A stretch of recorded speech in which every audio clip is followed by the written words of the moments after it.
તારી સંસારની ફરતો રહું, પ્રભુ તારા વચનોમાં ફરતા ગયો, પ્રભુ તારી સંસારની ફરતો રહું, પ્રભુ તારા વચનોમાં ફરતા ગયો।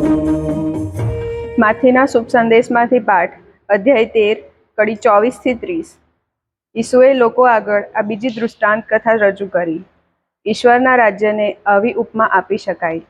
એક માણસે પોતાના ખેતરમાં સારા બી વાવ્યા, પણ બધા ઊંઘતા હતા ત્યારે એનો દુશ્મન આવીને ઘઉં ભેગું જંગલી ઘાસ વાવીને ચાલ્યો ગયો। પણ જ્યારે ઘઉં મોટા થાય અને કણસલા બેઠા ત્યારે ઘાસ પરખાયું, એટલે એ ખેડૂતના માણસોએ આવીને તેને કહ્યું, મોટા ભાઈ, તમે ખેતરમાં સારા બી નહોતા વાવ્યા, તો પછી આ ઘાસ ક્યાંથી આવ્યું? તેણે કહ્યું, એ કોઈ દુશ્મનનું કામ છે। એના માણસોએ કહ્યું, તો અમે જઈને ઘાસ ભેગું કરી લઈએ? તેણે કહ્યું, ના, ઘાસ ભેગું કરવા જતાં તમે ઘઉં પણ કદાચ ઉખાડી નાખશો। લણણી સુધી ભલે બંને સાથે મોટા થતા, લણણી વખતે હું લણનારાઓને કહીશ કે પહેલાં ઘાસ ભેગું કરી બાળવા માટે તેને ભારા બાંધો, પછી ઘઉં મારા કોઠારમાં ભરો। આ પ્રભુની વાણી છે।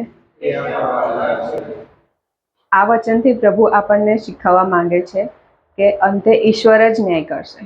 આ દ્રષ્ટાંત કથામાં કહેવામાં આવ્યું છે તે મુજબ ઘઉં અને ઘાસ બંને એક જ સાથે એક જ ખેતરમાં ઉગે છે।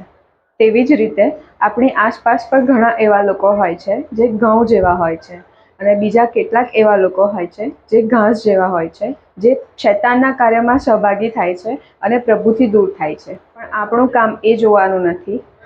આપણું ધ્યાન ઘાસ પર નહીં પણ પોતાના વિકાસ ઉપર હોવું જોઈએ। જેમ ઘઉં ઘાસમાં ઉગીને પણ પોતાનું કામ કરે છે, પણ એટલે પ્રભુ આપણને એવું શીખવી જાય છે કે જ્યારે અંતે લણણી થશે ત્યારે ઘઉં અલગ કરવામાં આવશે અને ઘાસ અલગ કરવામાં આવશે।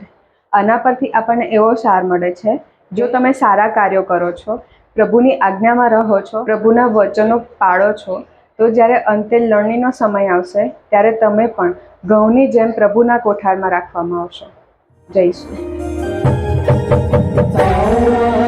વચનોમાં જીવન સંદેશ છે।